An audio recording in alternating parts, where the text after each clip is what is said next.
বইয়ের আরেক নাম book.com অফিসিয়াল। যেভাবে লেখা আছে সেভাবেই আমি বলছি। আসসালামু আলাইকুম। লিখছেন মাহফুজ ভাই। আপনারা সবাই ভালো আছেন এবং নিরাপদ আছেন। আপনাদের সবাইকে জানাচ্ছি হ্যানিয়নের ভয়ঙ্কর শুভেচ্ছা। আমি মাহফুজ ইসলাম book.com এর মডারেটর হিসেবে নিয়োজিত আছি। আজ আমি আপনাদের সাথে যে ঘটনাটি শেয়ার করব সেটি একটি কম্বো স্টোরি। ঘটনাটির ব্যাপারে এখনই বিশেষ কিছু বলছি না, তবে আপনাদের জন্য এবং মাহফুজ ভাইয়ের জন্য এই ঘটনাটি হতে চলেছে হ্যামিলিয়নের স্পেশাল বিগ সারপ্রাইজ।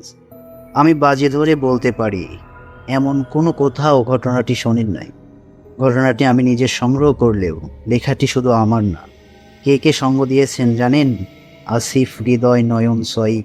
জি হ্যাঁ, আমরা চারজন মিলেই ঘটনাটি লিখেছি। অর্থাৎ আজকে হ্যামিলিয়ন স্পেশাল এপিসোডে এই ঘটনার মাধ্যমে আমরা সব স্টোরি টেলারদের লেখকের বঙ্গের স্বাদ এবং একসাথে গ্রহণ করতে পারব। আর আপনাদের জন্য এই সারপ্রাইজের রাত শুরু করার মূল পরিকল্পনা করে হৃদয় ভাইকে জানাই অসংখ্য অসংখ্য ধন্যবাদ। থাক, এবার ঘটনায় আসা যাক।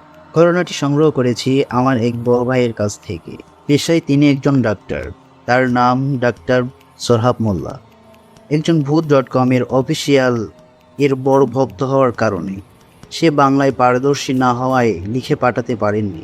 কিছুদিন আগে একটি বিয়ের অনুষ্ঠানে গিয়ে অনেক বছর পর তার সাথে আবার দেখা হয় এবং তিনি আমাকে চিনতে পেরে এগিয়ে এসে কথা বলতে শুরু করেন। তোমার সাথে যোগাযোগের অনেক চেষ্টা করেছি, আজ অনেক দিন পর তোমার সাথে দেখা। তুমি একজন ভূত.com এর মডারেটর। আমি তোমার সবগুলো ঘটনা শুনেছি এবং আমার কাছে চমৎকার লেগেছে। আমার সাথেও লোমহর্ষ ও হৃদয় বিদায়ক ঘটনা আছে। তুমি যদি লিখে পাঠাও তাহলে আমার অনেক দিনের স্বপ্ন পূরণ হবে। বড় ভাইয়ের কথা শুনে আমার তো আর তর্সই ছিল না। তাই অনুষ্ঠান শেষে বিকেলবেলা তাকে নিয়ে একটি চায়ের দোকানে বসে পড়ি ঘটনা শোনার জন্য। তিনি আমাকে যেভাবে বলেছেন আমিও ঠিক সেভাবেই লিখে পাঠাবো, কিন্তু সারপ্রাইজ এভাবে হাতছাড়া হতে দেওয়া যায় না। তাই ঘটনাটি কিছু নাটকীয় ভঙ্গিতে শুরু করা যাক। ঘটনা 1। সময়টা 2013 সালের 26শে মে। পরন্ত বিকেল, স্বাভাবিকভাবে আর 5টা বিকেলের মতো সেই দিনের বিকেলটিও। তবে পিচ ঢালা রাস্তায় মানুষের চলাফেরা তো নিত্যদিনের মতোই। কিছু দূর যেতেই রাস্তার পাশে একটা ভিড় দেখা যাচ্ছিল। ধীরে ধীরে উৎসুক জনতা একে একে ভিড়ের মাঝে সামিল হচ্ছিল। সময়ের সাথে সাথে ভিড় বাড়তে থাকে, আর ভিড়ের মাঝে আবিষ্কার করে স্কুল ইউনিফর্ম পরা 16-17 বছরের এক যুব কিশোরকে, যে কিনা রাস্তার মাঝে পড়ে আছে। অনেকেই মনে করে এটি হয়তো রোদের প্রচণ্ড তাপে মাথা ঘুরে পড়ে গেছে। দু একজন ব্যক্তি তা ছেলেটির শরীরে হাত রেখে বুঝতে পারে ছেলেটি আর বেঁচে নেই। নিশ্চিত হয়ে কয়েকজন ছেলেটির গলায় হাত দিয়ে কবজি পরীক্ষা করে দেখেন, অর্থাৎ নাড়ি পরীক্ষা করে দেখেন যে ছেলেটি সত্যিই মারা গেছে। নিথর দেহে নিয়ে লাশটা জঙ্গলের পাশে পড়ে আছে। ছেলেটি মৃত্যু নিশ্চিত হওয়ার পর উপস্থিত জনতা এর মাঝে কে একজন পুলিশকে ফোন করে। যথারীতি কিছুক্ষণ পরে পুলিশ চলে আসে। উৎসুক জনতার ভিড় সরিয়ে দিয়ে আইনি প্রক্রিয়া শুরু করে। ছেলেটির শার্ট প্যান্টের পকেট চেক করতে থাকে, এতে করে যদি ছেলেটির কোনো পরিচয় পাওয়া যায়। কিন্তু অনেক খোঁজাখুঁজির পরে ছেলেটির উত্তরবঙ্গের জেলার ঠিকানা ছাড়া আর কিছুই পাওয়া যায় নাই। পুলিশ পোস্টমর্টমের জন্য, অর্থাৎ ময়না তদন্ত করার জন্য ঢাকার স্বনামধন্য মেডিকেল কলেজে পাঠিয়ে দেয়। কিছুক্ষণ পরে যথারীতি সময়ে মেডিকেল কলেজে পৌঁছে যায়। সেখানে থাকা একজন চিকিৎসক লাশটিকে শেষবারের মতো পরীক্ষা করে এবং স্কেচে করে মর্গে পাঠিয়ে দেন। অল্প কিছু সময়ের মাঝেই ডোম চলে আসে। ডোম ছিল মধ্যপ্রদেশের পুরুষ, মাথায় কাঁচা কাঁচা চুল এবং মুখে চাপ দাড়ি। সে নেশায় একদম বোর হয়েছিল। ডোম সাধারণত এমনই হয়ে থাকে, লাশ কাটার আগে তাদের প্রচুর পরিমাণ নেশা করতে হয়। পোস্টমর্টমের জন্য রেডি হয়। কর্তব্যরত চিকিৎসক তখনও অনুপস্থিত। স্টাফ তাদের খবর দিয়ে যায়। ডাক্তার আসতে একটু দেরি হয়, অনেক এক্সপিরিয়েন্স হওয়ার ফলে ডাক্তারকে ছাড়াই লাশ কাটা শুরু করবে বলে ভাবে। তারপর লাশটার অর্ধেক কেটে আলাদা রাখে। ডাক্তার সাহেব পরে অল্প সময়ে সেগুলো নিয়ে কাজ করতে পারবে এই ভেবে সে লাশটা কাটতে শুরু করে। লাশ কাটার এক পর্যায়ে গলার মাঝ বরাবর একটা অংশ কাটার পর সেই ডোম একটি পাথর দেখতে পেল।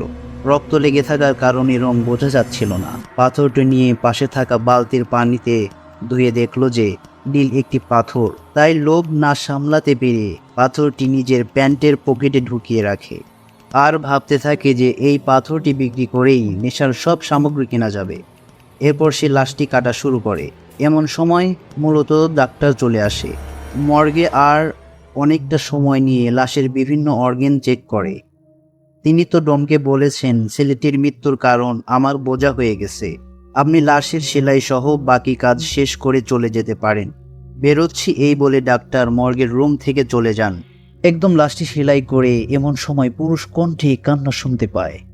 কান্নার আওয়াজ এতটাই করুণ ছিল যে কোনো ব্যক্তির কানে গেলে কষ্টে তার বুকটা ফেটে যাবে।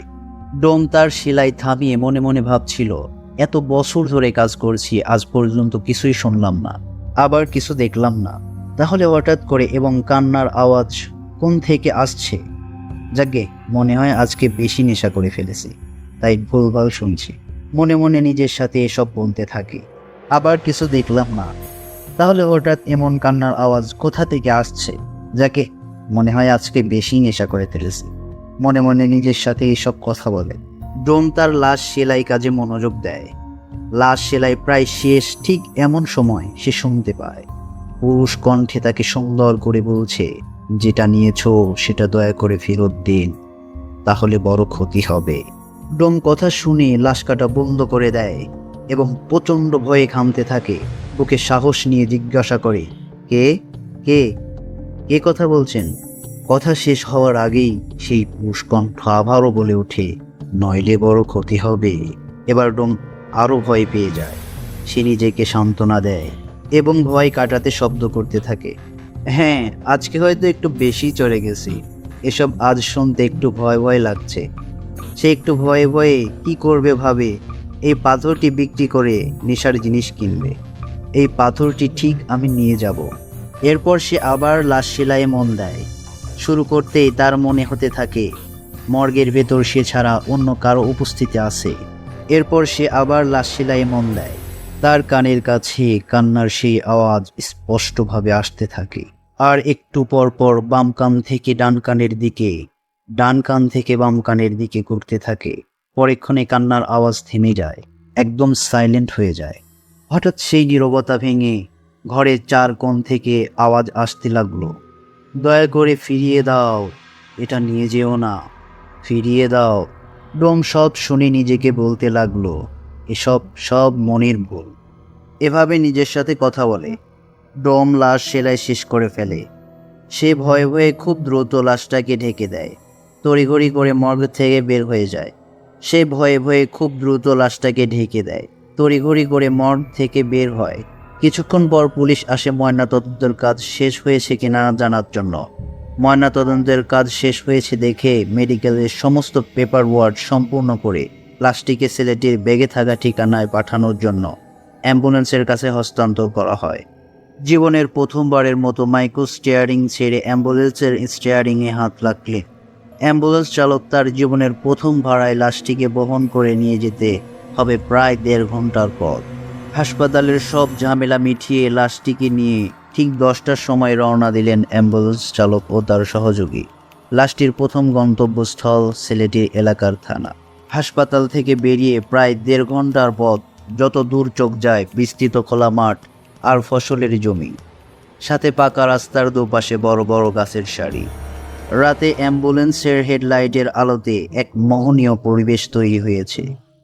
রাস্তা জুড়ে কিছু দূর যেতেই অ্যাম্বুলেন্স চালক একটি ক্ষীণ ও ফিসফিস শব্দ শুনতে পেলেন। ঠিক বোঝা যাচ্ছে না কে বলছেন বা কি বলছেন, ফিসফিস করে বলছেন। তিনি আরো ভালোভাবে খেয়াল করলেন এবং শুনতে পেলেন পুরুষ কণ্ঠে একটি চাপা আর্তনাদ খুব করুণ স্বরে ভেসে আসছে তার কানে। রাস্তার মাঝে যা কিছু ঘটে যাক না কেন, আপনি দয়া করে গাড়ি থামাবেন না। এই ফিসফিস শব্দ অ্যাম্বুলেন্স চালক বেশ কয়েকবার শুনতে পেলেন। তিনি শব্দের উৎস খুঁজে না পেয়ে পাশে থাকা সহকারীকে বললেন, তুই কি কোনো ফিসফিস আওয়াজ শুনতে পাচ্ছিস? তার সহকারী অনেকটা অবাক হয়ে তার দিকে তাকিয়ে বললেন, কই না তো। অ্যাম্বুলেন্স চালক বললেন, আমার মনে হচ্ছে কেউ ফিসফিস করে বলছে রাস্তার মাঝে কোনোভাবে গাড়ি থামাবেন না। এরকম সে করুণ আর্তনাদ। এটা শুনে সহকারী বললেন, ভাই, এই রাতে নির্জন রাস্তার বাতাসের শব্দ ছাড়া আর কিছুই নাই। আপনি নতুন নতুন অ্যাম্বুলেন্স চালাচ্ছেন তো, তাই হয়তো মনের ভুল এসব শব্দ শুনছেন। সহকারীর কথা শুনে অ্যাম্বুলেন্স চালক মনের ভুল ভেবে আবার স্বাভাবিকভাবে অ্যাম্বুলেন্স চালানো শুরু করলো। এভাবে কিছুক্ষণ গাড়ি চালানোর পর চালক খেয়াল করলেন অন্ধকার রাস্তার দুপাশে দুজন মানুষ দাঁড়িয়ে হাত উঁচু করে সাহায্য চাইছেন। তিনি সেদিকে তাকাতেই অ্যাম্বুলেন্সের পেছনে থাকা ড্রাইভার ও রোগীর মাঝে যে জায়গাটা একটা জানালার মতো দেওয়া থাকে, জানালায় টোকা দিয়ে আবার সেই পুরুষ কণ্ঠে কাঁদো কাঁদো গলায় গাড়ি না থামানোর জন্য অনুরোধ করছে। এভাবে অনুরোধটা একটু স্পষ্ট শুনতে পেলেন তিনি, কিন্তু তিনি খেয়াল করলেন তার পাশে থাকা হেল্পার খুব স্বাভাবিকভাবেই বসে আছেন। সে রাস্তার দুজন লোককে লক্ষ্য করছে না। তাই তিনি গাড়ি না থামিয়ে রাস্তার লোক দুজনকে পাশ কাটিয়ে সামনে চলে গেলেন। কিছু দূর গাড়ি চালানোর পর চালক খেয়াল করলেন রাস্তার পাশে আবারও দুজন লোক হাত তুলে দাঁড়িয়ে আছে। তবে ব্যাপারটা এবার চালক ও হেল্পার দুজনেই লক্ষ্য করল। ঠিক সেই সময় চালক আবারও শুনতে পান সেই পুরুষ কণ্ঠে করুণ আর্তনাদ, আমি আপনাকে হাত জোর করে বলছি, দয়া করে গাড়ি থামাবেন না। চালক এবারও মনের ভুল ভেবে গাড়ি থামাতে যাওয়ার কথা হেল্পারকে বলে। হেল্পার বলে, ভাই গাড়ি থামিয়েন না, নির্জন রাস্তা, রাতে এমন অনেক ডাকাতি হয়। কিন্তু চালক একজন মহিলা মানুষকে সাথে দেখে তাদের কাছে গিয়ে গাড়িটা দাঁড় করালেন। চালক এবং হেল্পার খেয়াল করলেন রাস্তায় দাঁড়িয়ে থাকা দুজন লোক মাঝবয়সী নারী এবং পুরুষ। পুরুষ লোকটি এগিয়ে এসে জানালেন সম্পর্কে তারা স্বামী স্ত্রী এবং কিছুক্ষণ আগেই তার স্ত্রীর মা মারা গেছেন। তাই রাস্তার পাশে দাঁড়িয়ে তারা যাওয়ার জন্য একটি গাড়ির খোঁজ করছে। চালক ও হেল্পার এতক্ষণে মহিলার দিকে খেয়াল করে দেখলেন তার পরনে অনেক সুন্দর একটি গাঢ় নীল শাড়ি। চালক এবং হেল্পার দুজনেই বেশ অবাক হলো এই ব্যাপারটা দেখে। নিজের মা মারা গিয়েছে অথচ তিনি এত সুন্দর করে গাঢ় নীল শাড়ি পরে এসেছে।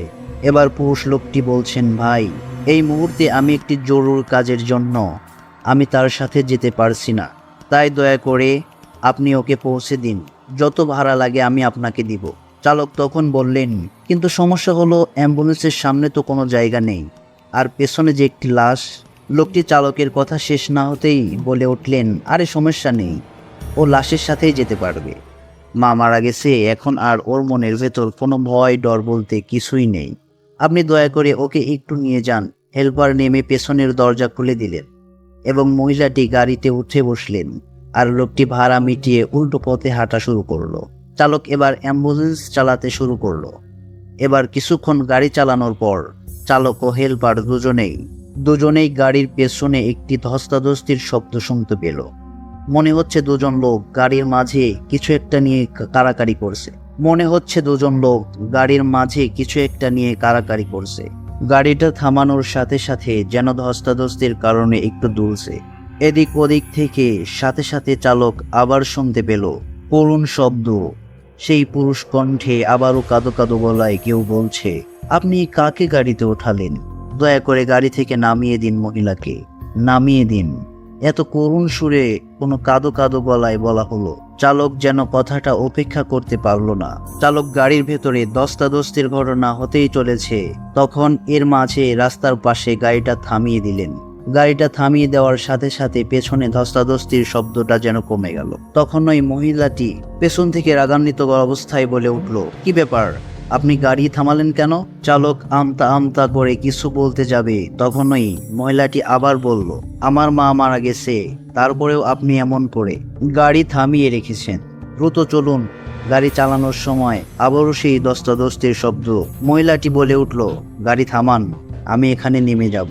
মহিলার কথা শুনে চালক গাড়ি থামিয়ে দিলেন। চালক এবং হেল্পার অবাক হয়ে খেয়াল করলেন রাস্তার দুপাশে কোনো বাড়িঘর নেই, রাস্তার দুপাশে শুধু ফসলি জমি। হেল্পার নেমে পেছনের দরজা খুলে দিতে মহিলাটি গাড়ি থেকে নেমে মুহূর্তেই রাস্তার পাশে থাকা ফসলি জমির অন্ধকারে মিলিয়ে গেলেন। এরপর তারা গাড়ি নিয়ে কোনো ঝামেলা ছাড়াই মাঝরাতে সিলেটের এলাকার থানায় পৌঁছালেন এবং এই থানার পুলিশের সাহায্যে লাশটি নিয়ে ছেলেটির বাড়ি গেলেন। এবার গাড়ির দরজা খুলে তারা যখন লাশটি নামাতে গেল, তখন দেখলো পা থেকে তাজা রক্ত ঝরছে। অ্যাম্বুলেন্সের স্ট্রেচার ভিজে চুপ করে পড়ছে অ্যাম্বুলেন্সের মেঝেতে। সবাই ঘটনা দেখে রীতিমতো অবাক, কারণ ছেলেটি মারা গেছে অনেক আগে, মৃত্যুর এতটা সময় পর। এমনিতেই একটি মৃতদেহের রক্ত জমাট বেঁধে যায়, সেখানে মৃতদেহের থেকে তাজা রক্ত পড়া সত্যি ভয়ঙ্কর এবং প্রায় অসম্ভব একটি ব্যাপার। তারা রক্তের উৎস খুঁজতে গিয়ে দেখল লাশের ডান পায়ের উরুর কাছ থেকে তারা রক্তের উৎস খুঁজতে গিয়ে দেখল লাশের ডান পায়ের উরুর কাছে গোল করে একটি ক্ষত। দেখে মনে হচ্ছে অনেক সময় যোগ রক্ত চুষে খেলে যেমন হয়, ক্ষতটি ঠিক তেমন একটি ক্ষত। লাশটিকে গোসল করিয়ে কাফন করার পরেও সেখান থেকে তাজা রক্ত ঝরে চলেছে, আর তার পরিবারের লোক কেঁদেই চলেছে। তিনি ভাবলেন জানাজা নামাজ শেষ করে যাই। মাঝ রাতেই কবর দেওয়ার জন্য কবরস্থানে নেওয়া হয়। যেহেতু রাতে কবর দেওয়া হবে, চালক ও হেল্পার চিন্তা করলেন কবরটা দিয়েই যাই। লাশ যখন কবরে নামিয়ে বাঁশের খাড়াল বিছিয়ে কবর দেওয়া হচ্ছে, চালক ও হেল্পার তখন কবর থেকে একটু দূরে দাঁড়ালেন। হঠাৎ খেয়াল করলেন তাদের কয়েকটা কবর সামনেই 16-17 বছরের একটি ছেলে মাটিতে বসে এক দৃষ্টিতে তাকিয়ে আর অঝরে কেঁদে চলেছে। তিনি ভাবলেন সে হয়তো মারা যাওয়া ছেলেটির বন্ধু, তাই বন্ধুর মৃত্যুতে কান্না করছে। কিন্তু একটু পরে খেয়াল করলেন ছেলেটা শুধু তার দিকেই কান্না করছে। ছেলেটা শুধু তার দিকে তাকিয়েই কান্না করে যাচ্ছে, আর কারো দিকে তাকালেন না। তিনি আরো ভালো করে খেয়াল করে দেখলেন অন্য কেউ ছেলেটাকে দেখছেও না। ব্যাপারটা তখন অদ্ভুত লাগছে তার কাছে। কবর দেওয়া শেষ করে তখন বাড়ির পথে যাত্রা শুরু করলেন। তখন চালক খেয়াল করলেন হেডলাইটের পাশে কবরস্থানে কাঁদতে থাকা সেই ছেলেটি তার পাশে বসে ঠিক আগের মতোই তার দিকে তাকিয়ে আছে এবং কান্না করছে। সে কিছুক্ষণ পর পর এমন করে ছেলেটাকে দেখছে। চালক তখন অনেক ভয় পেয়ে যান। তখন তার মনে একটাই প্রশ্ন, ছেলেটাকে পার করে আসার পরেও বারবার আমাকে দেখছে এবং কান্না করছে, আর শুধু তার দিকে তাকিয়েই কেন কান্না করছে? চালক ছেলেটির দিকে তাকাতেই হেলপারের চিৎকার শুনে চালক দেখে অপর দিক থেকে একটি দ্রুত গতিতে মালবাহী ট্রাক ছুটে আসছে। কিছু বুঝে ওঠার আগেই এসে সজোরে ধাক্কা মারে অ্যাম্বুলেন্সটাকে। অ্যাক্সিডেন্টের সাথে সাথে জ্ঞান হারিয়ে ফেলে চালক ও হেল্পার। জ্ঞান হারানোর কয়েক মুহূর্ত পরেই জ্ঞান ফেরে এবং জ্ঞান ফিরে দেখে তাদের একটু আগে যে ট্রাকটার সাথে অ্যাক্সিডেন্ট করলো তার কোনো চিহ্নই নেই, আর সবকিছু একদম ঠিকঠাক আছে। একটু পর স্বাভাবিক অবস্থায় ফিরে এলে ভয়ে ভয়ে চালক আবার গাড়ি চালানো শুরু করলো। আবারও একটু দূরে তিনি খেয়াল করলেন আবারও সেই ছেলেটি রাস্তার পাশে বসে কান্না করছে। ছেলেটির দিকে তাকাতেই তারা আবার আগের মতোই করে অ্যাক্সিডেন্ট করলো। আবার কয়েক মুহূর্তের জন্য জ্ঞান হারানোর পর দেখলেন সবকিছুই স্বাভাবিক। এবার চালক হেল্পার প্রচন্ড রকমের ভয় পেয়ে যান। গাড়ি চালক আস্তে আস্তে গাড়ি চালানো শুরু করলো। কিছুক্ষণ স্বাভাবিকভাবে আসার পর দুজনে খেয়াল করলেন রাস্তার পাশে বিশাল এক গাছের ঢাল ভেঙে পড়ে আছে। অ্যাম্বুলেন্সের সামনে এটা দেখে দুজনেই অ্যাম্বুলেন্স থেকে নেমে দৌড় দেয় সামনের দিকে। একটু সামনেই দেখতে পায় একটা চায়ের দোকানে কয়েকজন লোক বসে চা খাচ্ছে। তারা সেদিকে দৌড়ে গেলে লোকগুলো উঠে দাঁড়ায়। চায়ের দোকানদার তাদের বলে, আপনারা রাস্তার মাঝে গাড়ি রেখে এভাবে দৌড়ে এসেছেন কেন? অ্যাম্বুলেন্স চালক তখন বলছেন, দেখছেন না গাড়ির উপর একটা ঢাল ভেঙে পড়ছে। চায়ের দোকানি সহ বাকি সবাই অবাক হয়ে তাদের দিকে তাকিয়ে আছে। দোকানের সবাই বলল, কোথায় গাছের ঢাল ভেঙে পড়েছে? সবকিছু তো ঠিকই আছে, আমি দেখলাম আপনারা গাড়ি থেকে নেমে এসেছেন। কি হলো, আপনি মাঝ রাস্তায় হার্ট ব্রেক করলেন, গাড়ি থেকে নেমে সোজা আমাদের দিকে দৌড়ালেন। এই কথা শুনে চালক এবং হেল্পার দুজনেই পেছন দিকে তাকিয়ে কোথাও কোনো গাছের ঢালের চিহ্ন পেল না। ফাঁকা রাস্তার মাঝে তাদের গাড়ি দাঁড় করান। তারা ভয়ে ভয়ে বাকি রাতটা চায়ের দোকানে কাটিয়ে সকালে চলে গেল। চালক অ্যাম্বুলেন্স চালানোর প্রথম দিনে এমন ভয়ঙ্কর অভিজ্ঞতার কারণে এই অ্যাম্বুলেন্স চালানোর চাকরি বাদ দিয়ে দিলেন। কিন্তু ঘটনা যেন তার পিছুই ছাড়ছে না। তিনি প্রায় প্রতি রাতে একটি অদ্ভুত স্বপ্ন দেখতে শুরু করলেন। তিনি স্বপ্ন দেখেন একজন 50 ঊর্ধ্ব ব্যক্তি তার কাছে এসে সেদিন রাতে গাড়ি থামিয়ে সেই মহিলাকে তোলার ব্যাপারে খুব রাগান্বিত অভিযোগ জানাচ্ছেন। কেন সেদিন রাতে তোমার বলার পরেও সে গাড়ি থামিয়ে ওই মহিলাকে তুললেন। বারবার জানতে চাচ্ছেন এই বৃদ্ধ লোকটাকে তিনি এর আগে কোথাও দেখেননি বা চিনেন না। তার একটা পর্যায়ে গিয়ে দেখলেন একটা অজানা জিনিস ফিরিয়ে দেওয়ার জন্য অনুরোধ জানাচ্ছেন। তার একটু পরেই অ্যাম্বুলেন্স চালকের ঘুম ভেঙে যায়। তিনি এই স্বপ্নের ব্যাখ্যা বুঝতে পারেন না। প্রথম দিন তিনি এটা স্বাভাবিকভাবেই মেনে নিলেন। এত কিছু ঘটে গেল গত রাতে, তাই হয়তো এমন হয়েছে এটা ভাবলেন। কিন্তু প্রথম দিন এটা স্বাভাবিকভাবে মেনে নিলেও সমস্যা হলো প্রতিদিন রাতে তিনি একই স্বপ্ন দেখা শুরু করলেন। বারবার সেই 50 ঊর্ধ্ব লোকটা তার কাছে এক অজানা জিনিস ফিরিয়ে দিতে বলছে। প্রায় 2 সপ্তাহ একই স্বপ্নের কোনো কুল কেনারা না করতে পেরে তিনি অনেকটা বাধ্য হয়ে সেই ছেলেটির বাড়িতে চলে যান। সেদিন রাতে তিনি যে বাড়িতে লাশটি নামিয়ে দিয়েছিলেন সেখানে গিয়ে দেখতে পান ছেলেটির বাবা মারা গেছে। তাকেও তার ছেলের পাশে কবর দেওয়া হয়েছে। তিনি আশেপাশের লোকজনকে তার স্বপ্ন দেখা বৃদ্ধ চেহারার বর্ণনা দিলেন। বৃদ্ধ লোকের চেহারার বর্ণনা দিলেন এমন কাউকে তারা দেখেছেন কিনা।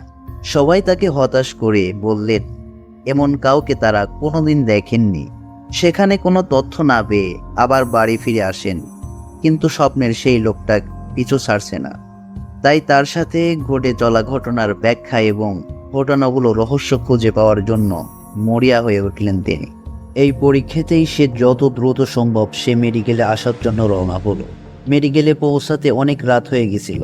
যে ডাক্তার তাকে পোস্টমর্টম করেছিল সেই ডাক্তারকে সে খুঁজতে শুরু করলেন। খুঁজে পাওয়ার পর ডাক্তার কিছুটা ব্যস্ত থাকার কারণে তাকে বাইরে অপেক্ষা করতে বললেন। ডাক্তার বাইরে এসে কি হয়েছে জিজ্ঞাসা করে সে ডাক্তারকে দেখে অবাক চোখে তাকিয়ে থাকেন। কিছু বলার আগেই অজ্ঞান হয়ে মাটিতে লুটিয়ে পড়ে। ডাক্তার এই আকস্মিক দৃশ্য দেখে থমকে যান এবং আশেপাশের লোকজনকে ডাকতে শুরু করেন সাহায্য করার জন্য। ডাক্তার এদিক ওদিক দেখছিলেন এবং পিছন দিকে চোখ পড়লে তিনি দেখেন খাকি কাপড় পরে একজন মধ্যবয়স্ক মানুষ অজ্ঞান হয়ে পড়ে আছে। ডাক্তার আশেপাশের লোক ডাক্তার হাসপাতালের স্টাফের সাহায্যে তাদের দুজনকে ভেতরে নিয়ে শুইয়ে দেন।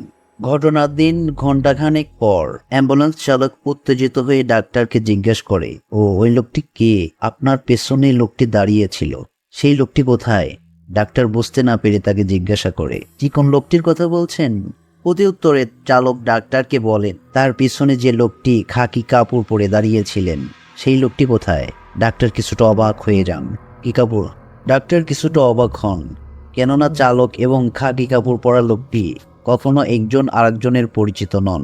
বিষয়ে তিনি নিশ্চিত ছিলেন, কেননা খাকি কাপড় পরিহিত লোকটাকে তিনি চিনতেন আর ভালো করে জানতেন।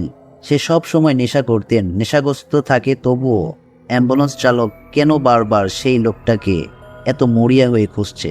ডাক্তার তার সব চিন্তাভাবনাকে মনের ভেতর লুকিয়ে রেখে অ্যাম্বুলেন্স চালককে সেই খাকি কাপড় পরিহিত বিছানার কাছে নিয়ে যান এবং জিজ্ঞাসা করেন যে এই বিছানায় শুয়ে থাকা লোকটির কথা বলছেন কিনা। প্রত্যুত্তরে অ্যাম্বুলেন্স চালক বলেন হ্যাঁ, এবং সেই লোকটির দিকে এক দৃষ্টিতে তাকিয়ে থাকেন এবং লোকটির পরিচয় জানতে চান। ডাক্তার তাকে জানায় বিছানায় পড়ে থাকা লোকটি এই হাসপাতালের ডং।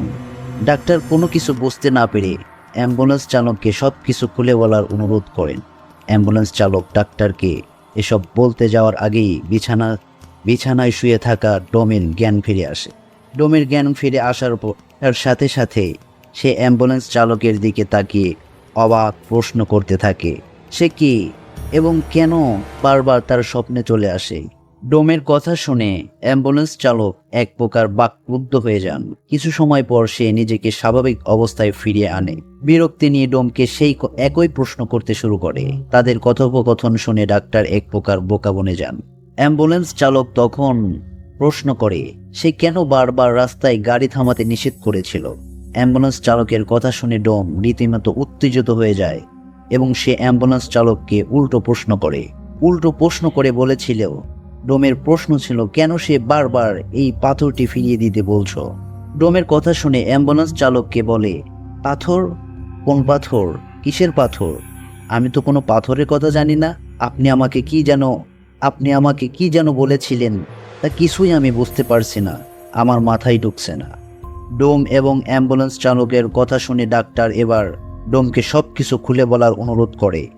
ডোম তখন অ্যাম্বুলেন্স চালককে উদ্দেশ্য করে বলতে থাকে, 2 সপ্তাহ আগে হাসপাতালে একটা 16-17 বছর বয়সী একটি ছেলের লাশ আসে। সেদিন আমি একাই লাশটিকে কাটা শুরু করি, কেননা আমার এর আগে 200 উপর লাশ কাটার অভিজ্ঞতা আছে। লাশের গলার দিকে কাটা শুরু করি, তখন আমি গলার ভিতরে শক্ত একটা কিছু পাই। জিনিসটা দেখার জন্য আমি সেটি পানি দিয়ে পরিষ্কার করি এবং দেখি জিনিসটি ছিল ছোট্ট একটি পাথর, তার রং নীল। পাথরটি দেখে আমার কাছে অনেক দামি মনে হচ্ছিল। আর তাই আমি পাথরটি নিজের কাছে রেখে দেওয়ার জন্য সিদ্ধান্ত নেই। যেহেতু মাঝে মাঝে আমি একটু নেশা করি, তাই পাথরটি বিক্রি করে আমার অনেক দিনের নেশার টাকা হয়ে যেতে পারে ভেবে মনে মনে খুশি ছিলাম। পাথরটি নেওয়ার পর থেকে আমি শুনতে থাকি আমাকে একটি পুরুষ কণ্ঠে, কান্না জড়িত কণ্ঠে পাথরটি ফিরিয়ে দিতে বলছে। নেশার ঘুরে থাকায় আমি এসব পাত্তা দেইনি। লাশটি কাটা শেষে বাড়ি ফিরে একটি স্বর্ণের দোকানে যাই পাথরটি বিক্রি করে দেওয়ার জন্য। ভেবেছিলাম পাথরটির দাম হয়তো 30 থেকে 40 হাজার টাকা হবে, কিন্তু স্বর্ণের দোকানে যাওয়ার পর স্বর্ণকার আমাকে পাথরটির জন্য 5,000 টাকা দিতে চান। পছন্দমতো দাম না পাওয়ার জন্য আমি বাড়ি ফিরে এসে পাথরটি আমার ড্রয়ারে রেখে দেই। পরের দিন আমি আবার আরেকটি স্বর্ণের দোকানে যাই এবং সেখানে পাথরটির জন্য 5,000 টাকা দিতে চায়। এবারে আমি অন্য কিছু না ভেবে পাথরটি বিক্রি করে দেই 5,000 টাকায়। পাথরটি বিক্রি করে মনে মনে কিছুটা খুশি হই, কেননা সেই মুহূর্তে 5,000 টাকা আমার জন্য অনেক টাকা ছিল। পাথরটি বিক্রি করে সেই টাকা থেকে আমি আবার বাসায় 300 টাকা খরচ করি এবং বাসায় এসে ঘুমানোর আগে আমার ড্রয়ারে এসে 4,700 টাকা রেখে দেই। পরের দিন সকালে আমি যখন বাইরে যাওয়ার জন্য ড্রয়ারে টাকা নিতে যাই, তখন আমি দেখি ড্রয়ারে কোনো টাকা নেই। টাকার জায়গায় সেই নীল পাথরটি রাখা। এই দৃশ্য দেখে আমি প্রচণ্ড রকমের অবাক হয়ে যাই এবং পাথরটি কিভাবে আমার ড্রয়ারে ফিরে এলো এই নিয়ে ভাবতে থাকি, কিন্তু আমার মাথায় কোনো কিছু আসছিল না। তাই পাথরটি আমি নিজে না নিয়ে এলে কোনোভাবে এখানে আসার সম্ভাবনা নেই। তবুও আমার স্ত্রীকে ডেকে জিজ্ঞাসা করি, কেউ কি এসে পাথরটি দিয়ে গিয়েছিল? পরক্ষণেই আবার মনে পড়ে আমি তো কাউকে আমার বাসার ঠিকানা দেইনি। এসব ভাবতে ভাবতে আমি আবার পাথরটি বিক্রি করতে আগের স্বর্ণের দোকানে যাই। স্বর্ণের দোকানে যাওয়া মাত্রই স্বর্ণের দোকানের লোকজন আমাকে একরকম বেঁধে ফেলে। তাদের কাছে কারণ জিজ্ঞাসা করলে তারা বলে আমি নাকি গত রাতের বেলা তাদের দোকানের সামনে গিয়ে স্বর্ণকারকে ফোন দেই এবং তাকে পাথরটি ফিরিয়ে দিতে বলি, এবং পাথর না ফিরিয়ে দিলে আমি নাকি দোকান ভাঙচুর এবং হুমকি দেই। স্বর্ণকার ওই রাতেই এসে আমাকে পাথরটি ফিরিয়ে দেওয়ার পর আমি নাকি তাকে 7,400 টাকা দেই।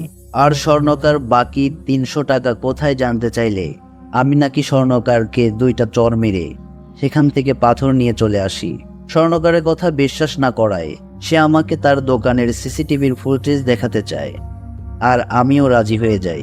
কিন্তু অবাক করা ব্যাপার হলো সেই দিন রাতের বেলায় কোনো ফুটেজ ধরা পড়েনি। এরপর আমি স্বর্ণকারকে বুঝিয়ে শুনিয়ে পাথরটি আবার তাকে দিয়ে 4,700 টাকা নিয়ে বাড়ি ফিরে আসি। বাসায় ফিরে আসার আগে আমি আবার সেই 300 টাকা খরচ করেছিলাম।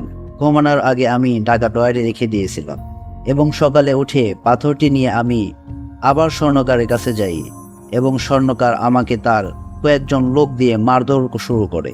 আমি তাকে মারধরের কারণ জিজ্ঞাসা করলে সে আমাকে বলে আমি নাকি গতকাল রাতেও আগের মতো এসে তাকে ফোন দেই এবং পাথরটি ফেরত চাই। এবারে স্বর্ণকার তার সাথে আরও কয়েকজন লোক নিয়ে আসে যেন আমি তাকে আর মারতে না পারি।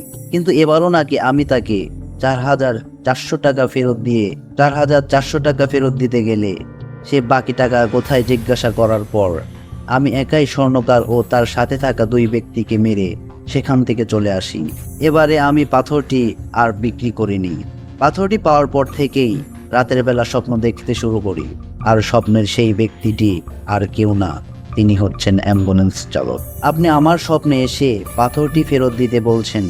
আমি মনের ভুল ভেবে বারবার এসব কিছু অগ্রাহ্য করে যাচ্ছিলাম, কিন্তু প্রতিদিনই আমি স্বপ্ন দেখি আপনি বারবার পাথরটি ফেরত দিতে বলছেন। আপনি কেন আমার সাথে এরকম করছেন? কে আপনি? কি চান আমার কাছে? অ্যাম্বুলেন্স চালক ডোমের এই কথাগুলো শুনে কোনো অর্থই খুঁজে পাচ্ছিল না এবং সে নিজের দেখা স্বপ্নের কথাও ডোমকে জানায়। ডাক্তার তখন চুপচাপ দাঁড়িয়ে তাদের কথা শুনছিল। এবার সে বলতে শুরু করে, ওই লাশের পোস্টমর্টম শুরু হওয়ার পর থেকে আমার সাথেও ছোটোখাটো কিছু ঘটনা ঘটছে। যেদিন আমি লাশটার পোস্টমর্টম করি সেই দিন থেকে আমি রাত্রের বেলা প্রায় সময় দেখতাম 16-17 বছর বয়সী, যার হাতে অনামিকা আঙ্গুলি কাটা, সে আমার বারান্দায় এসে বসে কাঁদছিল এবং আমার দিকে তাকিয়ে হাত এমনভাবে ইশারা করছে যেন আমাকে তার কাছে ডাকছে কিছু বলার জন্য। আমি মনের ভুল ভেবে অন্যদিকে মনোনিবেশন হওয়ার পরেও কেন যেন তাকে বারবার দেখতে পাচ্ছিলাম। সে আমাকে বলে মর্গে থেকে তার একটা জিনিস হারিয়ে গিয়েছে এবং সেটি হাসপাতালের সাথে জড়িত কারোর কাছে আছে। সে কান্না করতে থাকে এবং আমাকে তার হারিয়ে যাওয়া জিনিসটি খুঁজে দেওয়ার জন্য অনুরোধ করে। আমি প্রায় প্রতি রাতেই তাকে আমার বারান্দার একই অবস্থায় বসে কান্না করতে দেখি। আমার কাছে বারবার তার হারানো জিনিসটি খুঁজে দেওয়ার জন্য অনুরোধ করে। তাদের তিনজনের কথার পরস্পরে যেন এক ধোঁয়াশার সৃষ্টি হয়। তাদের সাথে কি হচ্ছে তারা কেউ কোনো কিছু বুঝতে পারছিল না। কোনো কিছু বুঝতে না পেরে তারা পুলিশের শরণাপন্ন হয়। পুলিশ স্টেশনে গিয়ে তারা সেই লাশের তথ্য জানতে চাইলে পুলিশ সরাসরি তাদেরকে তথ্য দিতে মানা করে দেয় এবং তারা পরীক্ষা নিরীক্ষা ও তদন্তের পর কিছু জানতে পারলে তাদের জানাবে, আর প্রয়োজন পড়লে তাদের ডাকবে। পুলিশ তাদের এসব তথ্য জানার কারণ জানতে চাইলে তারা পুলিশকে খুলে বলে। পুলিশ তাদের এই সকল অলৌকিক তথ্যর ব্যাপারে হাসি ঠাট্টা করে পুলিশ স্টেশন থেকে তাদের চলে যেতে বলে। এরপর তারা সকলেই নিজ নিজ বাসায় চলে যান। তবে অদ্ভুত ব্যাপার হলো অ্যাম্বুলেন্স চালক ও ডাক্তারের সাথে আর কোনো ঘটনা ঘটেনি। সেদিন থেকে টমের জীবন হয় এক বিভীষিকাময় কালো অধ্যায়। বাড়িতে ফিরে আসার পর আবার স্বপ্ন দেখতে শুরু করে। গাঢ় নীল শাড়ি পরিহিত মহিলাকে দেখতে পায়। মহিলা তাকে বারবার সেই অ্যাম্বুলেন্স চালককে একটি জিনিস দিতে নিষেধ করে এবং বলে যদি সে অ্যাম্বুলেন্স চালককে জিনিসটি দিয়ে দেয় তাহলে নাকি অনেক বড় ক্ষতি হবে। কিছুক্ষণ পর সে আবার স্বপ্ন দেখে অ্যাম্বুলেন্স চালকটি তার স্বপ্নে এসে তার কাছে কিছু একটা চাচ্ছে এবং বলছে যদি এই জিনিসটি না দেয় তবে গাঢ় নীল শাড়ি পরিহিত মহিলা এসে তার অনেক বড় ক্ষতি করবে। কিন্তু ডম কিছুতেই বুঝতে পারছিল না সেই গাঢ় নীল শাড়ি পরিহিত মহিলাটি এবং অ্যাম্বুলেন্স চালক তার কাছে কি চাচ্ছে সে কিছুই বুঝতে পারছিল না। অ্যাম্বুলেন্স চালক এবং সেই মহিলাটি নীল পাথরটি চাচ্ছিল, কিন্তু সে কিছুতেই ভেবে পাচ্ছিল না তারা তার কাছে আসলেই কি চাচ্ছে। ডোম কেন সেই পাথরটির কথা মনে করতে পারছিল না সেই কথাটি আমরা পরে আসছি। এরপর থেকেই ডোম প্রতিনিয়তই একই স্বপ্ন দেখতে শুরু করে। নীল শাড়ি পরিহিত মহিলাটি বারবার তার কাছে এসে সাবধান করে দিচ্ছিল এবং তার কাছে জিনিসটি চাচ্ছিল, আর এটাও বলছিল জিনিসটি তাকে না দিলে সে তার অনেক বড় ক্ষতি করবে। কিছুদিন পর বাইরে থেকে বাজার করে ফিরে আসার সময় একটি রোড অ্যাক্সিডেন্টে ডোমের স্ত্রী মারা যান। ডোম তখন বুঝতে পারে তার কাছ থেকে সেই জিনিসটি চাওয়া হচ্ছিল। ডোম তখন বুঝতে পারে তার কাছে যেই জিনিসটি চাওয়া হচ্ছিল তা না দেওয়ার জন্যই হয়তো নীল শাড়ি পরিহিত মহিলাটি তার স্ত্রীকে মেরে ফেলেছে। ডোমের স্ত্রী মারা যাওয়ার পর তার জানাজার নামাজ পড়িয়ে দাফন করা হয়। কিছুদিন পর ডোমের স্ত্রীর কুলখানির দিন রাতে স্বপ্ন দেখি ওই নীল শাড়ি পরিহিত সেই জিনিসটি চাচ্ছে এবং বলছে কোনো সময় মনের ভুলেও ওই জিনিসটি অন্য কাউকে দিবি না, জিনিসটা তুই আমায় দে, আর যদি তুই আমাকে জিনিসটা না দিস তাহলে তোর মেয়েকেও হারাতে হবে আর তোকেও মেরে ফেলতে পারি। এই স্বপ্ন দেখে ভয়ে ডোমের ঘুম ভেঙে যায় এবং সে ভাবতে থাকে তার মেয়ের কোনো ক্ষতি হয় কিনা। এরপর সে সারাক্ষণ তার মেয়ের সাথে থাকতে শুরু করে। কিন্তু কিছুদিন পর কোনো এক দরকারে মেয়েকে নিয়ে বাসা থেকে বের হয়। সে মেয়েটির কথা বলতে বলতে বাসায় ফিরছিল, তখন হুট করে তার স্ত্রী যেখানে অ্যাক্সিডেন্ট হয়ে মারা গেছিল সেই একই স্থানে তার মেয়ের কোনো আওয়াজ না পেয়ে যখন পিছন ফিরে তাকায় তখন সে দেখে তার মেয়েও একই স্থানে অ্যাক্সিডেন্ট করেছে এবং সাথে সাথে সেখানেই মারা যায়। এই দৃশ্য দেখে সে হতবাক হয়ে যায়, মাথায় একেবারে কাজ করা বন্ধ করে দেয়। বুকের ভেতর চাপা কষ্ট নিয়ে ডোম তার মেয়েকে দাফন করে বাসায় ফিরে আসে। সেদিন রাতে নীল শাড়ি পরিহিত মহিলার স্বপ্ন দেখে মহিলাটিকে বলে বারবার সাবধান করছিলাম। সেদিন রাতে নীল শাড়ি পরিহিত মহিলাটিকে স্বপ্নে দেখে মহিলাটি বলে বারবার সাবধান করেছিলাম, তোমাকে বলেছিলাম জিনিসটা দিয়ে দিতে, কিন্তু তুমি জিনিসটা দিচ্ছিলে না, তাই আমাকে জিনিসটা দিয়ে দাও। তোমার স্ত্রী সন্তানকে মারতে পারলে তোমাকেও মারতে পারবো, কথাটা মাথা রাখিও। তোর পরিবার তো শেষ হয়ে গেছে, তুই মারা গেলে সবাই শেষ। আমি চাইলে তোকেও মারতে পারি, তোকে আমি মারছি না কারণ আমার দরকার জিনিসটা তোর কাছেই আছে। বাঁচতে চাইলে জিনিসটা দিয়ে দাও, আর খবরদার জিনিসটা অ্যাম্বুলেন্স চালককে দিবি না, ডোমের এই স্বপ্ন দেখার সাথে সাথে স্বপ্নে আবার সেই অ্যাম্বুলেন্স চালককে দেখতে পায়। অ্যাম্বুলেন্স চালক তাকে বলে, জিনিসটা দয়া করে আমাকে দিয়ে দাও। তোমার পরিবারের 2জন সদস্য ইতিমধ্যে মারা গেছে। আপনি যদি বাঁচতে চান জিনিসটা তাহলে আমাদের দিয়ে দয়া করে। এই মহিলা আপনাকেও মেরে ফেলবে। কিন্তু ডোম কিছুই বুঝতে পারছিল না। স্বপ্ন দেখে 2জন ব্যক্তি তার কাছে কি চাচ্ছে আর সে কিভাবে সেই জিনিসটা দেবে, এই চিন্তায় তাকে পাগল করে ফেলে।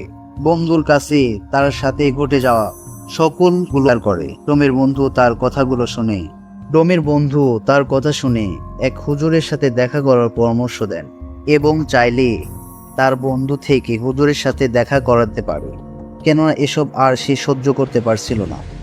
পরের দিন সকালে ডোমের বন্ধু তাকে ফোন দিয়ে বলেন তার এলাকার মসজিদের ইমামের সাথে কথা বলেছেন এবং ইমাম সাহেব ডোমের সাথে বিকেলে দেখা করতে চেয়েছেন। বিকেলের দিকে ডোম একটু ঘুমিয়ে পড়ে এবং স্বপ্নে ওই মহিলা তার সামনে হাজির হয় এবং তাকে বলে, না না না, বলে ওই কাজ করিস না। ওই হুজুর তোর কোনো সাহায্য করতে পারবে না, জিনিসটা আমাকে দিয়ে দে। আর এই হুজুরের সাথে দেখা করতে যাস না, কোনো লাভ নেই। স্বপ্ন দেখে ভয়ে ডোমের ঘুম ভেঙে যায়। সেভাবে যত দ্রুত সম্ভব তার হুজুরের সাথে দেখা করা উচিত। এভাবে ডোম দ্রুত বের হয় হুজুরের সাথে দেখা করার উদ্দেশ্যে। কিন্তু রাস্তায় যেখানে তার স্ত্রী এবং মেয়ে রোড অ্যাক্সিডেন্ট করে মারা গিয়েছিল, সেখানে কাকতালীয়ভাবে তার সাথেও একটি দুর্ঘটনা ঘটে এবং সে পায়ের হাঁটুর নিচ থেকে পুরো অংশ চিরকালের জন্য হারিয়ে ফেলে। রাস্তার আশেপাশে থাকা মানুষজন তাকে ধরাধরি করে হাসপাতালে নিয়ে যায়। হাসপাতালে থাকা অবস্থায় ডোম স্বপ্ন দেখে সেই নীল শাড়ি পরিহিত মহিলাটি তার স্বপ্নে এসে তাকে বলছে, তোকে মানা করেছিলাম হুজুরের কাছে যেতে। তোর এই ভুলের জন্য তুই নিজেই তোর নিজের বড় ক্ষতি করে ফেলেছিস। আমি আগেই বলেছিলাম আমি চাইলেই তোকেও মেরে ফেলতে পারি, কিন্তু আমার অতি প্রয়োজনীয় জিনিসটা তোর কাছে আছে। আমি তোকে এই জন্যই মারছি না, জিনিসটা আমাকে দিয়ে দে। অ্যাক্সিডেন্টের পর ডোম প্রায় 3 দিনের মতো হাসপাতালে থাকে। এর মধ্যে ডোমের বন্ধু অ্যাক্সিডেন্টের খবর পেয়ে দ্রুত মসজিদে সেই ইমাম সাহেবকে নিয়ে হাসপাতালে চলে আসে। ইমাম সাহেব এসে তার সাথে কি ঘটনা ঘটেছে তার সব কিছুই জানতে চায়। ডোম তাকে সব কিছু খুলে বলে। ডোমের থেকে সব কিছু শোনার পর ইমাম সাহেব তাকে সান্ত্বনা দিয়ে সাময়িক সময়ের জন্য বাইরে বেরিয়ে যান। কিছুক্ষণ পরে গিয়ে যা বলেন তা শুনে সবাই বাকরুদ্ধ হয়ে যান। তিনি ডোমের বন্ধুকে ডেকে বলেন, আপনার বন্ধুকে কালো জাদু করা হয়েছে। শুধু তাই নয়, এই মুহূর্তে তার অবস্থা খুব একটা ভালো নয়। যতটা তাড়াতাড়ি সম্ভব তার চিকিৎসার ব্যবস্থা করতে হবে। এরপর তিনি ডোমের কাছে গিয়ে বলেন, আপনার বাড়িতে কি পাথর আছে? নীল রঙের পাথর? রীতিমতো অবাক হয়ে যায়, কারণ ঘটনাগুলো বিস্তারিতভাবে বললেও ইমাম সাহেবকে নীল পাথরের কথাটি বলেননি। তাহলে তিনি পাথরটির ব্যাপারে কিভাবে জানলেন? কথাটি ভাবার সময় ইমাম সাহেবে আরও এই প্রশ্ন করেন। তখন ডোম সব কিছু তাকে বলতে থাকেন। ডোমের কাছ থেকে পাথরের ব্যাপারটি শুনে ইমাম সাহেবের কপালে হালকা চিন্তার ভাঁজ দেখা যাচ্ছিল। এদিকে ছুটি কাটিয়ে সোরহাব মোল্লা যখন হাসপাতালে এসে জানতে পারলেন সেই ডোম অ্যাক্সিডেন্ট করেছেন, তখন তিনি তার কেবিনে গিয়ে ইমাম সাহেবকে দেখতে পান। তিনি ডোমের বন্ধুর কাছ থেকে সব কিছু শোনার পর বুঝতে পারেন ঘটনা অন্যদিকে মোড় নিয়েছে। তাই তিনি ইমাম সাহেবের কাছে গিয়ে নিজের সাথেও ঘটে যাওয়া সব ঘটনাগুলো বলতে থাকেন। অ্যাম্বুলেন্স চালকের সাথে ঘটে যাওয়া ঘটনাগুলো এক এক করে বলতে শুরু করলেন। ইমাম সাহেবের বুঝতে বাকি রইল না আসলে কি ঘটতে চলেছে। তাই তিনি আর দেরি না করে ডাক্তারের কাছে পারমিশন নিয়ে ডোমকে বাড়িতে নিয়ে যান।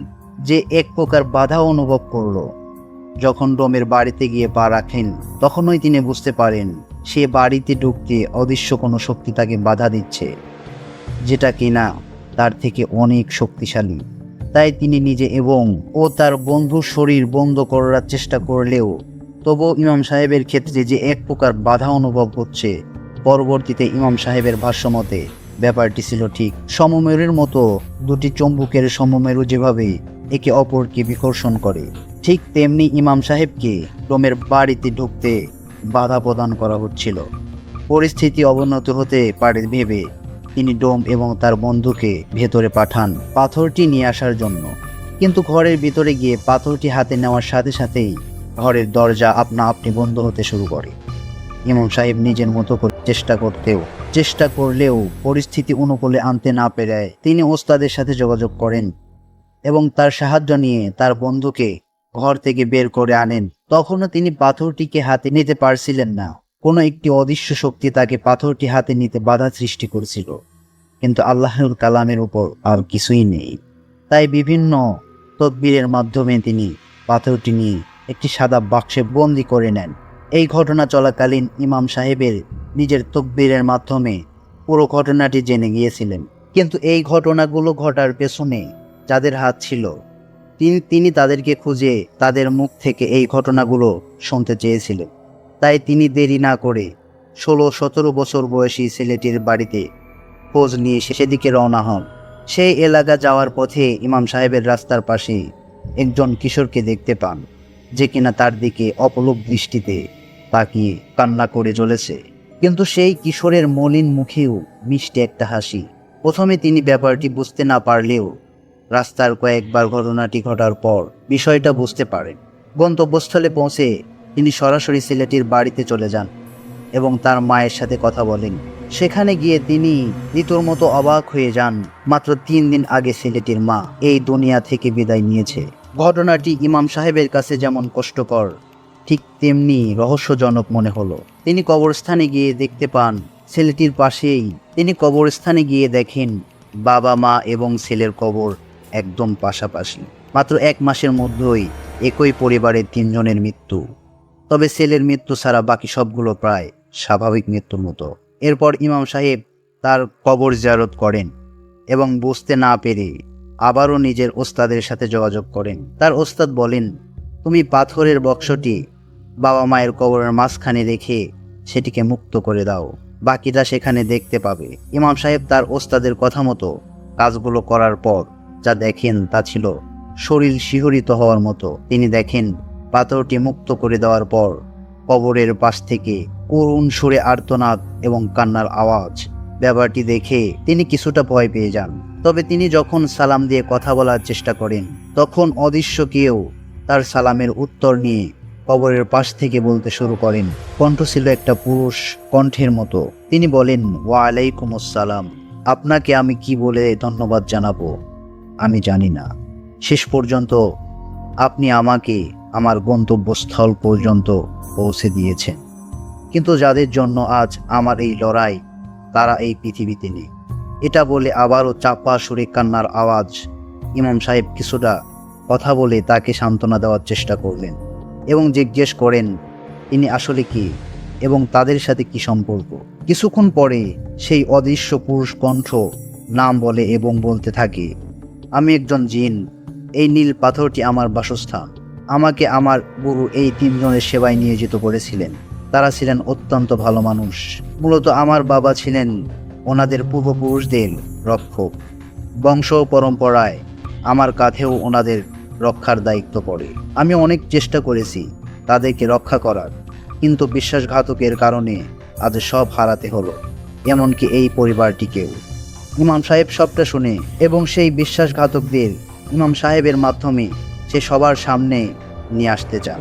ইমাম সাহেব বাড়ি ফিরে যাওয়ার আগে একটি নির্দিষ্ট জায়গায় সেই পাথরটি রেখে আসতে বলেন এবং ইমাম সাহেব সেই জিনটির কথা মতো কাজ করে বাড়ি ফিরে যান। প্রথম 2 দিন কোনো সমস্যা না দেখা দিলেও 3য় দিন রাতে ইমাম সাহেব একটি স্বপ্ন দেখেন। তিনি দেখেন সামনে একজন নীল শাড়ি পরিহিত মহিলা এবং কালো পাঞ্জাবি পরিহিত পুরুষ দাঁড়িয়ে আছে। তাদের চেহারা একদম স্পষ্ট। তিনি দেখলেন কাকে যেন জোর করে ফাঁসিতে ঝুলিয়ে দিয়ে অট্টহাসি হাসতে হাসতে চলে গেলেন। এরপর ঠিক ফজরের আজানের সময় ঘুম ভেঙে যায় এবং তিনি আল্লাহর কাছে এই ধরনের বাজে স্বপ্ন থেকে মুক্তি চেয়ে পাশে 3 বার থুতু ফেলেন। দিনটা বেশ ভালোই কাটছিল। ওই দিন সন্ধ্যা 6:30টার দিকে মাগরিবের নামাজ পড়িয়ে বাড়ি ফেরার পথে পিছন থেকে একজনের সালাম শুনে দাঁড়িয়ে যান। কণ্ঠস্বর বেশ পরিচিত। তিনি বুঝতে পারেন সেই নীল পাথরের ভেতরে থাকা জিন আজ 3 দিন পূরণ হওয়ায় সেই বিশ্বাসঘাতককে ধরিয়ে দিতে এসেছে। প্রথমেই জিনটি বলে ওঠে, একটি দুঃখ সংবাদ আছে। সেই ডোম আজ ভোর রাতে মারা গিয়েছে। সিলিং ফ্যানের সাথে তার লাশ এখনও ঝুলছে। এটা শুনে ইমাম সাহেবের ভোর রাতের স্বপ্নের ব্যাপারটা মনে পড়ে যায়। তিনি হম্বিতম্বি করে বাড়ি গিয়ে পুলিশকে ফোন করে সবটা জানায় এবং পুলিশ সেই ডোমের লাশ উদ্ধার করে। কিন্তু ময়না তদন্তে সময় পুলিশ ইমাম সাহেবকে দোষী ভেবে বসেন, কারণ এলাকার কেউ ডোমের মৃত্যুর ব্যাপারে জানেন না। এত দূর থেকে কিভাবে জেনে গেলেন ইমাম সাহেব? এত দূর থেকে কিভাবে জেনে গেলেন ইমাম সাহেব সব ব্যাপারে? এটা নিয়ে পুলিশের সন্দেহ হলো। তারা ইমাম সাহেবকে গ্রেপ্তার করে থানায় নিয়ে গেলেন। অনেক তথ্য ও অলৌকিক ঘটনা বর্ণনা দিল, পুলিশের কাছে জানালো। একটা ফাঁকা রুমে থাকার অনুমতি চাইল। পুলিশ সবটা শোনার পর তার নিজেকে প্রমাণের জন্য শেষ একটা সুযোগ দেয় এবং একটি কক্ষে একা রেখে আসে। ইমাম সাহেব সেই কক্ষে যাওয়ায় একটা আসন বসান এবং সেই জিনটাকে ডাকেন এবং বিশ্বাসঘাতকদের ব্যাপারে জানতে চান। এবার জিনটি বলতে থাকে, এই সব কিছুর পিছনে দায়ী হচ্ছে 16-17 বছর বয়সী ছেলেটির চাচা চাচি। তারাই আমাকে বন্দি করেছে আর তারাই আমাকে মেরেছে। তারা চেয়েছিল আমাকে বন্দি করে অসৎ কাজে ব্যবহার করতে, কিন্তু আল্লাহর অশেষ রহমতে আমি বেঁচে গিয়েছি। ওই চাচা চাচি সবাইকে মেরে স্বার্থ হাসিলের পর গা ঢাকা দেওয়ার জন্য ওই ছেলের বাড়িটি বেছে নিয়েছে। আপনি যত তাড়াতাড়ি সম্ভব পুলিশের সাহায্য নিয়ে তাদের আটক করুন, নয়তো তারা আরও মানুষের ক্ষতি করবে। জিনের কাছ থেকে সব কিছু শোনার পর ইমাম সাহেব তাদের বিদায় দিয়ে পুলিশদের সবটা জানান।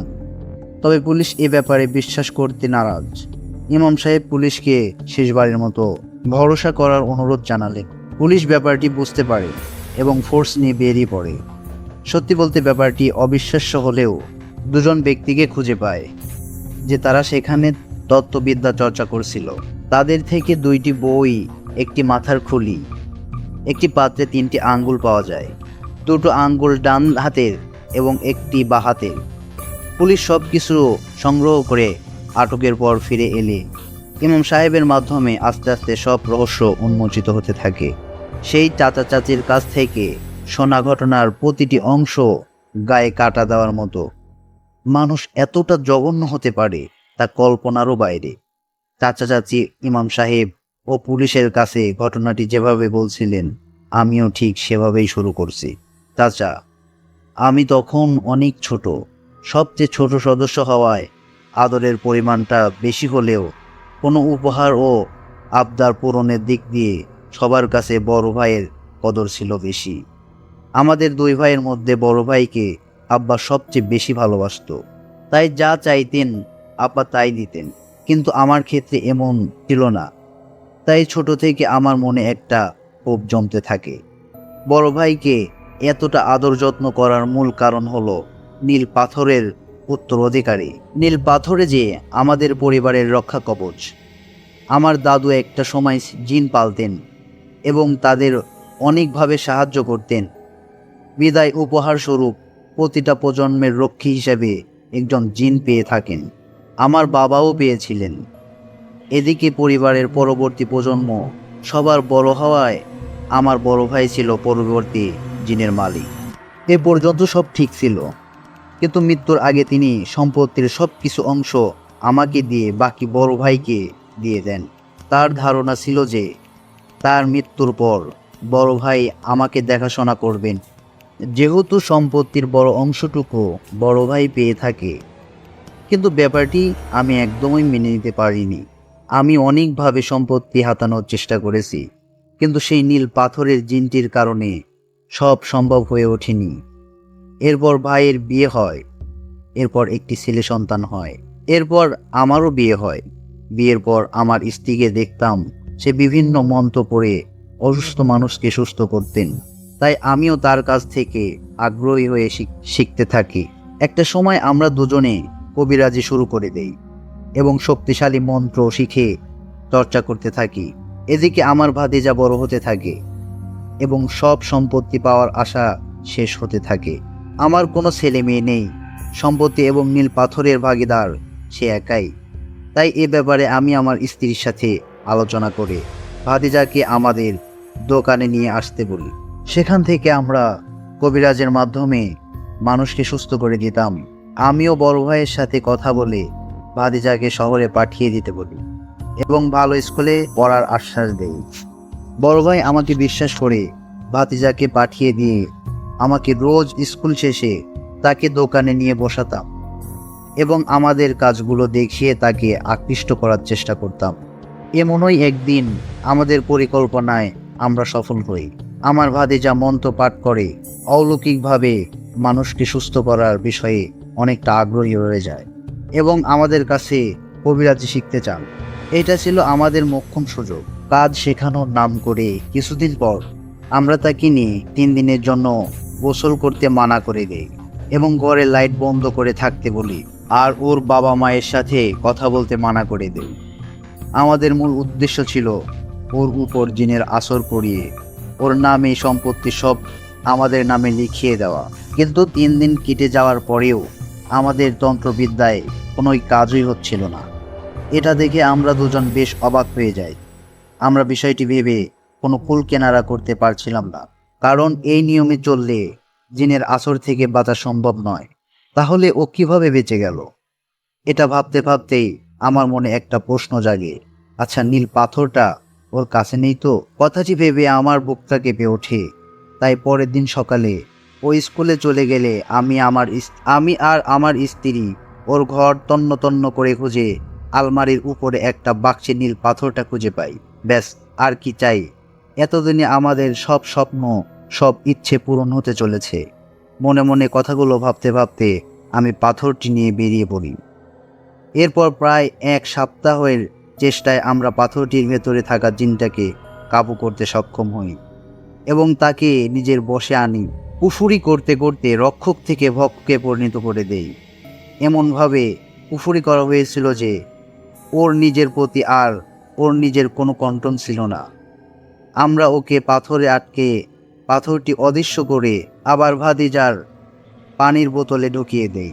আমাদের মূল পরিকল্পনা ভাতিজাকে এনে সব সম্পত্তি লিখে নেওয়া এবং পাথরটি চুরি হলেও আমাদের ফেঁসে যাওয়ার সম্ভাবনা আছে।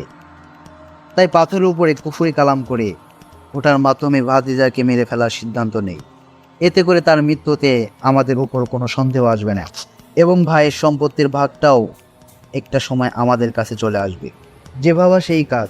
কুফরি করা পানি খেয়ে রাস্তার মাঝে পাথরটি ভাতিজার গলায় আটকে যায় এবং দম বন্ধ হয়ে যায়। এর পরের ঘটনাগুলো আপনারা সবাই জানেন, তবে আমরা এতদিন লুকিয়েছিলাম না।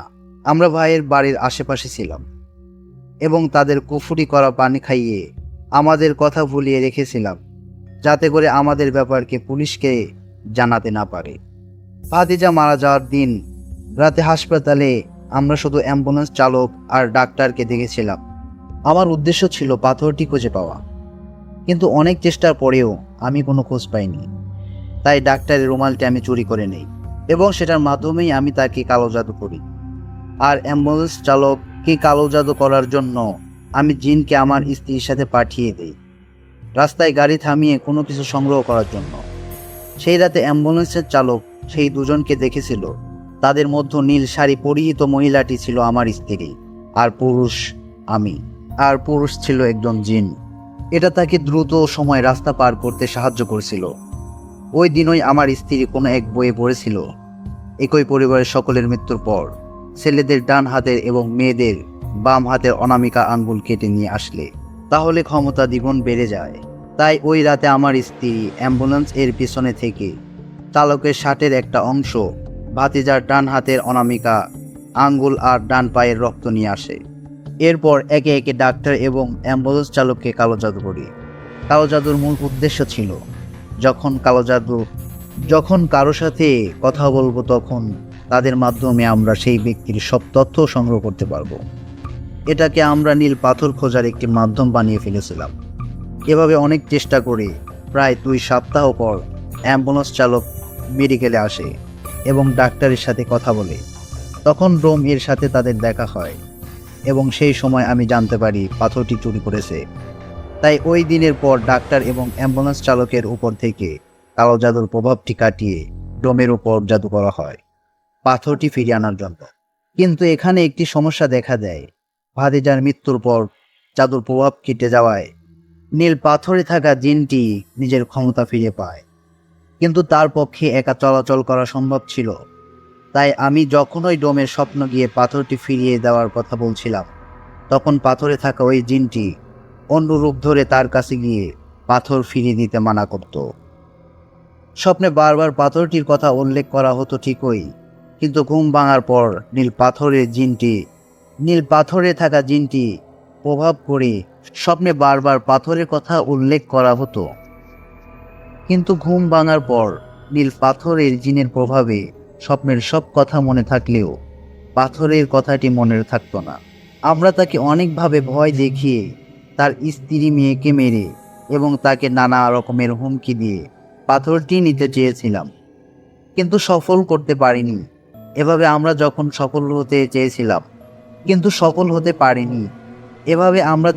সফল হতে পারছিলাম না, তখন শক্তির বৃদ্ধির জন্য ভাবিকে মারার সিদ্ধান্ত নেই। আমার ভাইকে মেরেছিলাম অনেক আগেই পাথরের খোঁজ করতে। অনামিকা আঙ্গুলে অনুভব করাই আমার বড় ভাইকে আগেই শেষ করে দিয়েছি। এবার পাথরটা নিজের কাছে আনার জন্য শেষ ব্যক্তি ছিল ভাবি। তাই একদিন সুযোগ বুঝে আমাদের পোষা জিনের মাধ্যমে ভাবিকেও সরিয়ে দেই এবং বাহাতের অনামিকা আঙ্গুল কেটে নেই। আমরা প্রতিটা অনুষ্ঠানে উপস্থিত থাকতাম যাতে কেউ আমাদের সন্দেহ না করে। আঙ্গুল নেওয়ার পর এমনভাবে পলিশ লাগিয়ে দেওয়া হতো সেটা খালি চোখে দেখার কেউ ধরতে পারবে না। এভাবে আমরা আমাদের স্বার্থ হাসিলের একদম শেষ পর্যায়ে চলে এসেছিলাম এবং সে বাড়িতে থাকতে শুরু করেছিলাম। কিন্তু সে বাড়িতে থাকা ব্যাপারটি কেউ জানতো না। এত চেষ্টার পরেও শেষ মুহূর্তে নীল পাথরে থাকা জিনটি মুক্ত হয়ে যাওয়ার পর সব গোলমাল হয়ে যায়। পাথরটি খুঁজে পেতে শেষবারের মতো চেষ্টা করতে বসেছিলাম ঠিকই, কিন্তু ধর্মের কাছে আমরা হার মেনে যাই। এটা ছিল সেই ছেলেটির চাচা চাচির দেওয়ার বয়ান এবং ঘটনার চতুর্থ এবং শেষ অংশ। কিন্তু সবচেয়ে আশ্চর্যের বিষয়, মাত্র 2 দিনের মাথায় তাদের দুজনকে জেলের ভেতর মৃত অবস্থায় পাওয়া যায়। ভেতরে গিয়ে দেখা যায় তাদের দুজনের মাথা বাদে শরীরের প্রত্যেকটি অঙ্গ মুচকিয়ে উল্টে করে রাখা। এই অলৌকিক ব্যাপারটা এবং একই পরিবারের 3 জনের রহস্যজনক মৃত্যুর খবরটা প্রকাশ পাওয়ায় আগ মুহূর্তে তাদের দুজনের মৃত্যু পুলিশকে নাড়া দিয়ে দেয়, কারণ জেলে থাকা অবস্থায় দুজনের আকস্মিক মৃত্যুর দায়ভার তাদের উপরে পড়ে। পুলিশ তাদের এই মৃত্যুকে সুসাইড হিসেবে চালিয়ে দেয়। ঘটনাটি মূলত এটুকুই। এটা আমার কাছে আজও অবিশ্বাস্য মনে হলেও ধর্মের বিশ্বাসে অসম্ভব বলে কিছুই নেই। আমি উজ্জ্বল ভাইয়ের কাছ থেকে ঘটনাটি শোনার পর সেই হুজুরের সাথে দেখা করেছি এবং অ্যাম্বুলেন্স চালকের সাথে ফোনে কথা বলেছি, তাই একটু হলেও ভরসা করতে পারি। আর হ্যাঁ, আপনাদের জন্য আরও একটা সারপ্রাইজ। নীল পাথর থেকে জিন মুক্তির পর ওই জিন উপহার হিসেবে হুজুরকে পাথরটি দিয়ে দিয়েছে। হুজুরের কাছে এখনও সেই পাথরটি আছে। আমি যখন হুজুরের সাথে দেখা করতে গিয়েছিলাম তখন তিনি আমাকে পাথরটি দেখিয়েছিলেন, আর আমার কাছে এই মুহূর্তে নীল পাথরের একটি ছবিও আছে। ছবিটি দেখতে চাইলে ইউটিউব চ্যানেলে ইনবক্স করুন। আশা করি ঘটনাটি ভালো লেগেছে। গল্পটি শোনার জন্য ধন্যবাদ।